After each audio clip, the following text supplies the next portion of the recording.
after the arrest of Orlando Commissioner Regina Hill on allegations of draining more than $100,000 from an elderly woman's bank account. The next question is what Governor DeSantis' next move will be when it comes to her job. Thanks for joining us. I'm Bridget Ellison. Justin is off today. Earlier this week, the governor mentioned that when a city official is indicted on a felony, the appropriate action is suspending that person. So far, though, Hill has not been removed from her position as District 5 commissioner.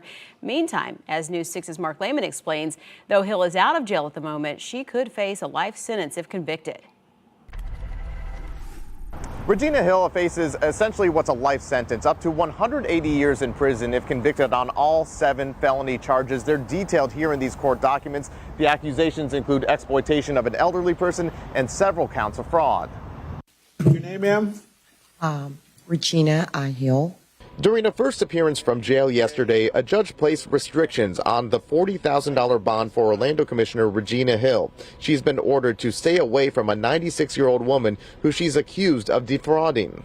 Mrs. Hill effectively betrayed the trust of her community by taking advantage of a 96-year-old elderly citizen, which is one of the most vulnerable in that community. The Florida Department of Law Enforcement says Hill fraudulently obtained a mortgage to purchase a house in the elderly woman's name. They also accuse her of using the woman's money to buy expensive things for herself. Hill repeatedly used the victim's finances to purchase rental cars, hotel stays, personal luxury items. People who live in Hill's district telling us the allegations are concerning. And they're just open to be exploited, and for someone who we trusted to be in that position to exploit that is quite disturbing. Meanwhile, the lawyer representing Hill yesterday says the Orlando commissioner should seek a change of venue.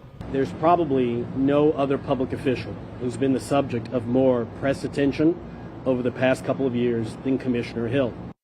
This isn't the first time Hill has been in trouble with the law. Before she was elected in 2014, she had been arrested on charges that included marijuana possession.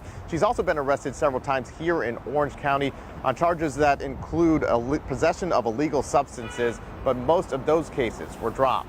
In Orange County, Mark Lehman, getting results, News 6. And with the arrest of Commissioner Hill, many people want to know how these issues of power of attorney can be avoided. To help you get results, we talked to an attorney about what it means to be a power of attorney, essentially allowing a third party to act as your agent. And they have a fiduciary obligation, which requires them to put the needs of the person they're protecting first. Ms. Hill's best defense is going to be somehow establishing a paper trail showing that she was properly communicating with the victim, notifying her of what the charges were, and obviously if there's anything in writing that can show that she was given permission to use these funds for her own personal use. And the attorney also told us those looking to appoint a power of attorney should choose someone they trust, and also be sure to ask about regular accounting documents so you can monitor where money is spent and for what purpose.